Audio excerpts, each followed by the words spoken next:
Estamos dialogando con el doctor Augusto Scrivens. Cuando el ilustre psiquiatra Carlos Alberto Seguín publicó su teoría acerca de lo que él llamaba el eros psicoterapéutico, que es una forma especial de amor, ¿no? Que es el amor que siente o que puede sentir el psicoterapeuta por su paciente. Bueno, yo le decía al doctor Seguín, entre chanzas y veras, ¿no?, que su teoría me recordaba el noble óctuple sendero del budismo, ¿no?, que es la cuarta de las 4 nobles verdades del budismo, ¿no? La primera verdad es la existencia del dolor, la segunda verdad es que el dolor existe porque existe el deseo, la tercera verdad es que la manera de suprimir el dolor es suprimir el deseo, y la cuarta verdad, que es el óctuple sendero, es que para suprimir el deseo hay que seguir el óctuple sendero. Bien, yo le decía a usted, me recuerda el óctuple sendero, doctor, le decía, porque el óctuple sendero es una propuesta demasiado ambiciosa, ¿no? Es un programa, digamos, que para el hombre común y corriente es prácticamente irrealizable, ¿no? Y le voy a poner, le decía, un solo caso. Vea, uno de los 8 pasos, el 7º, del noble óctuple sendero, dice tener gran atención, ¿no? Recta atención. Eso para el budismo significa, entre otras cosas, no parpadear. O sea, no estar solamente atento, sino súper atento. Yo le decía, además esto está bien porque todos los grandes místicos, santos, los chamanes y los maestros de la espiritualidad y de las artes marciales no parpadean. Ese es un hecho. Entonces, someta usted eso a la consideración del hombre común y corriente y se va a ver en apuros. Porque el parpadeo es una función normal, ¿no es cierto? Entonces, si uno no parpadea, pues se le irrita la vista, lloriquea. Y sin embargo, ese no es el más difícil de los pasos, ¿eh? Ese es el más fácil. Entonces, verá usted, le dije, que si la gente no puede dejar de parpadear, ¿qué cosa va a estar esperando que va a poder hacer las otras cosas? ¡No! Igual, le digo, doctor, usted pone ahí unas condiciones para el ejercicio de este amor, de este eros psicoterapéutico, que me parece que están completamente fuera del alcance de los psicoterapeutas, ¿no? Tal vez usted, pues no sé, ¿no? Entonces, bueno, la teoría del doctor Seguín, ¿no?, encierra, pues, dificultades. Y yo no sé, como lo repito, ¿no?, quién sería capaz de profesar ese tipo de amor. Sin embargo, y esto también se lo decía yo a Seguín, aún admitiendo que el terapeuta pudiera amar de esa manera descrita por Seguín al paciente, aún admitiendo eso, yo le manifestaba al doctor Seguín que eso inmediatamente pone sobre el tapete para considerarlo, ¿no?, el caso del tipo de paciente o de la calidad del paciente. Porque ve usted, doctor, le decía yo, supongamos que yo sea psicoterapeuta, pues no, y entonces de repente un día se me presenta Joyce, Flaubert, ¿no?, Oscar Wilde, ¿no? Entonces, ya pues con tales luminarias, yo es más fácil amarlo. Pero normalmente, le decía, doctor, con todo respeto, no se presentan pues esos monstruos, se presenta el señor Pérez y la señora Ramírez, o una eminentísima mediocridad de la alta burguesía. Y ahí es más difícil amar eso. Y hasta yo diría, es imposible, ¿no?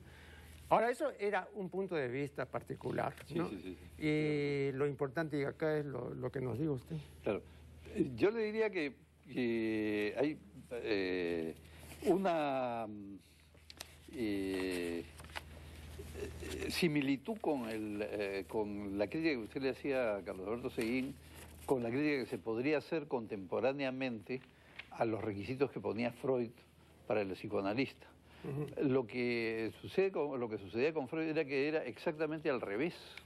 O sea, el psicoanalista no debía tener absolutamente ningún amor por el paciente, que era todo el problema de la transferencia y de la contratransferencia, Claro. ¿no es cierto? Claro. Entonces, Freud, bueno, la transferencia son los sentimientos del paciente que se generaron en sus relaciones más primarias y que el paciente los vive con el analista como parte del proceso, y eso es bienvenido por Freud. Pero Freud planteaba que si el analista sentía estas cosas, eso era malo intrínsecamente.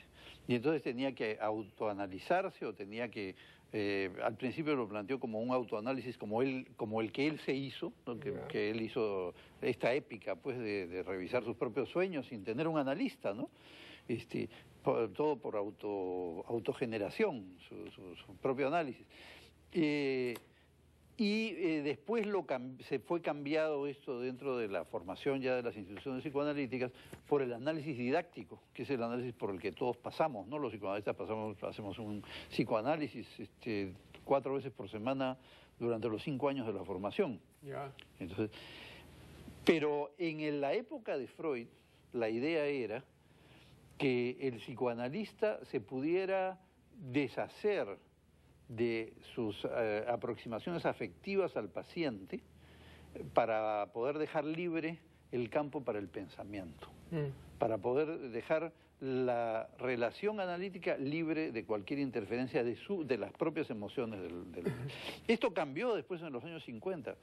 O sea, la contratransferencia, esa reacción del analista a la transferencia del paciente, era algo de alguna manera estigmatizado por Freud y visto como un mal que había que remediar con el reanálisis, ¿no?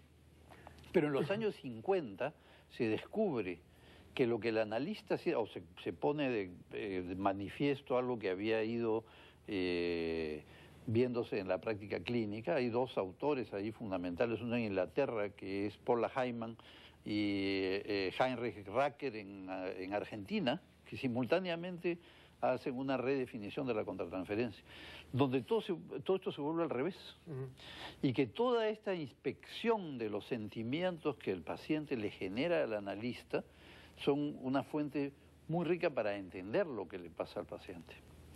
Pero en el ínterin las cosas han cambiado, porque para Freud lo que se estaba buscando era una verdad que estaba ahí y que iba a aparecer como un texto. Y en la época de los años 50 ya lo que se está buscando tiene que ver también con la reconstrucción de un mundo psíquico, donde de alguna manera comienza a introducirse el analista como alguien que ayuda al otro a rearmar su propio mundo interno, prestándole aspectos de él mismo, que aparecen a través de su afecto. Claro que hay cosas que no se pueden hacer, ¿no? O sea, la situación analítica es una situación que es para que el paciente se cure, se mejore, se entienda más, amplíe la visión de su mundo interno, justamente, ¿no? Eso va contracorriente de la época contemporánea, ¿no? Así de todas las tendencias de la época contemporánea. Entonces, ese es un giro fundamental que dio el psicoanálisis. De ahí hasta la fecha, después está la aparición de la escuela intersubjetiva, donde de alguna manera lo que sucede es que son 2 personajes interactuando, los 2, el analista y el analizado, pero con la tarea siempre de que sea en beneficio del analizado. El doctor Seguín, vea, para mencionar solamente una de las condiciones que pone, ¿no? Que esta clase de amor, el eros psicoterapéutico, tiene que estar libre del atractivo sexual. Eso lo establece él muy claramente. Pero luego agrega esto, y eso motivaba más de una discusión, como usted comprenderá. Decía, yo en esto voy a ser muy claro. Yo no digo que el psicoterapeuta no sienta nada. Eso es irreal.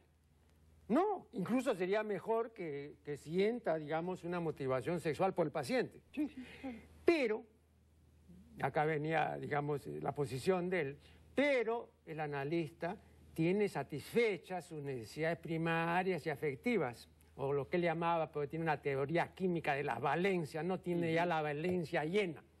Claro. Y entonces, por lo tanto, no va a utilizar a ese otro, ¿no?, para llenar su carencia.